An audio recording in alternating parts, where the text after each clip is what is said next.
Guys, Kenwood Sports, man. Subscribe to my channel if you have not subscribed. Steady dropping this good content. But listen, I want to do a good recap on this Bucs and Dallas game because um I kind of gave y'all a semi recap when I went down the top 10 review because Dallas Dallas man on a Sunday night you want to watch some good football on week 1 and Dallas go out there and score 3 points, man. I'm not a Dallas fan. Let me be clear. Not by no means am I a Dallas fan. I just like to watch good football. And this is one of the biggest hype trains in the NFL. Man, you got Dak Prescott, you got Zeke Elliott, you got CD Lamb, you got Micah Parsons, you got DeMarcus, what's his name? DeMarcus, not Ware. I keep wanting to call him DeMarcus, but y'all know who I'm talking about. The defensive end for the Dallas Cowboys. Man, listen to this. Those guys went out there and scored 3 points against Tom Brady on one of his worst nights. Tom Brady barely had 200 passing yards. He threw one touchdown to Mike Evans. And shout out to Mike Evans first before I go deep into this. That dude is a real Iron Man. He only missed. I remember one year he missed 3 games, and a couple of other years he missed 1 game. But my point is, he didn't win the most consecutive seasons to start a career with 1,000 yards. I know it was Jerry Rice, Randy Moss, him, and Mike Thomas was in the running with that until he got hurt. Till he got hurt, he was 4 consecutive years. But I think Mike Evans then went 7 consecutive years to start a career with 1,000 yards. But that's beside the point. Let me get back to this game. Tom Brady had this is one of the nights that you're supposed to beat Tom Brady, bro. Tom Brady barely had 200 yards. His percentages was up. His percentage was up like it always is, but he threw one interception. He got sacked 2 times, both times by Michael Parsons. That defense was holding them down. That defense was doing the much as they can do. They only scored 1 touchdown in that game. It was 19 points. Let's see, 7. They kicked 4 field goals.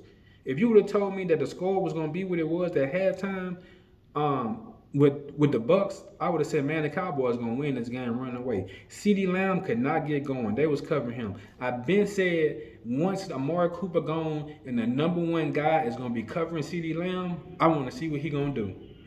You've been drawing a number 2 guy the whole time, CD Lamb. CD Lamb, Noah Brown,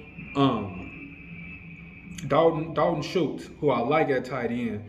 Um, y'all got enough weapons over there to do more than what y'all did last night. But like I said, the play calling is sorry, man. Kellen Moore, man, get rid of that dude at play calling because he hurting the Dallas Cowboys right now. If the Dallas Cowboys want to be successful, they're gonna get a better head coach and they're gonna get a better offensive coordinator because I don't know what the hell Mike McCarthy doing on that sideline, but sitting around watching the game like he a fan. He don't have no temperature on the game at all. And Kellen Moore, I don't know what he looking at. He don't know how to get his team in a rhythm at all. If the Bucs play like they played, I shout out to that defense, man. That defense did what they were supposed to do last night. I'm gonna give them some credit. I ain't gonna just discredit the play calling from Dallas, but that play calling is crazy. And shout out to my boy Leonard Fournette, man. Leonard Fournette had a game like that's probably his best game as a Buck. He was running the air out that ball. The Bucks run game, I think he had like 127, something like that. 107 yards like that, and I think he got nicked too. And Chris Godwin, I don't know why he tried to come back, bro. I don't know why he tried to come back this week 1. I love him as a young receiver. He's a great weapon for the Bucks.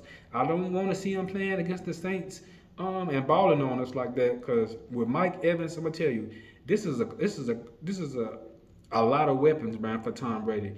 You got Chris Godwin, you got Mike Evans, you got Julio Jones, Russell Gage in there, Scotty Miller in there, um, and you got Cameron Brate at tight end, and I think they brought in another tight end too, Rudolph.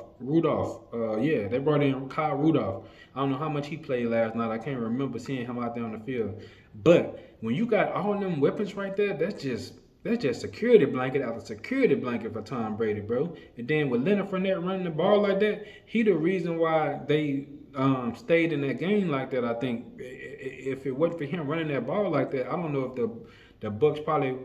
I don't know. I can't really say. I don't know what's going on with Dallas, bro. Dallas need to get it together.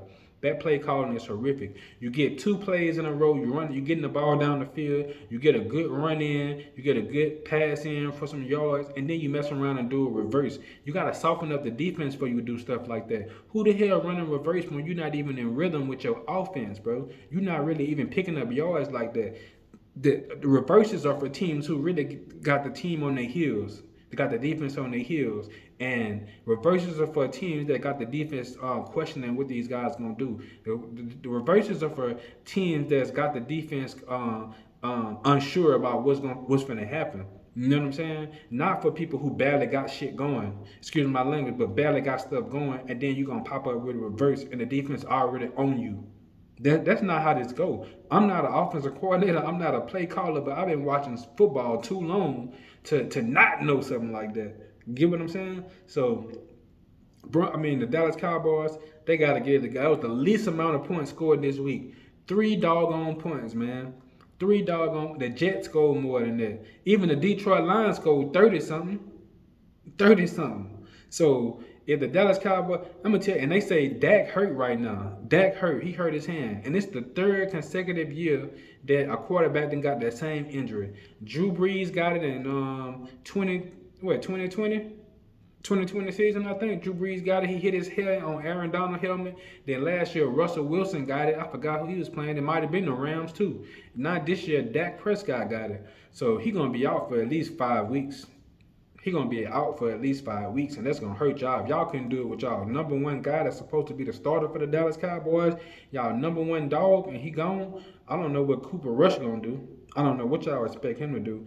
The Eagles probably just gonna run away with this division if Washington and New York ain't got nothing to say about it. I don't know. They might, because I like Carson Wentz. I told y'all that. Don't sleep on him. And the New York Giants, they got. I said I didn't know where Brian DeBall went. He their head coach. He is the head coach. He is not going to sit back. He went for 2 to win that game against the Titans last night. Brian DeBall is not going to sit back. Y'all seen how Josh Allen made a difference from week 1? I mean, from year 1 to year 2? Guess who was behind that? That was Brian DeBall. Brian DeBall is a heck of a coach. I love his style. I love his aggression. And he not going to sit back and let the New York Giants just fizzle out. Nah, he going for it. You know what I'm saying? He showed that last night whenever they played the Titans. And I told you the Titans was gonna have a slight fall off. Told you the Titans gonna have a slight fall off, but they lost AJ Brown. You lose a receiver like that, and that's what happened. You lose Julio Brown, who a security blanket, and that's what happened. Tom Brady gonna show y'all how to use that guy Julio Jones if he stay healthy. Now, I'm going off script here. The Dallas Cowboys and the Bucs game, it was a low-scoring defensive affair. The Dallas Cowboys got to do something about their play calling. Tom Brady didn't have a great game, and that was the time you're supposed to take advantage of him, man. Like I said, Leonard Fournette did it all last night. Love what he's doing. That's one of my favorite backs from LSU all time. Louisiana legend, Booger Nation. You know what I'm saying? Booger Nation. That's his whole fan base right there. Coming out of St. Aug to LSU. It's a beautiful thing. I love to see Leonard Fournette having success. But that's all I wanted to say about that game. Stay tuned. Stay locked in with me. Stay tapped in. I'm coming back with some more content. The Saints and the Bucs this week. That's going to be my game of the week. Get ready. I'm going to have a breakdown for that this week. And like I said, share these videos. Like these videos. And get in the comment section and let me know what y'all think about this game, man. The Bucs and the Dallas Cowboys, man. Get in the comment section and let me know.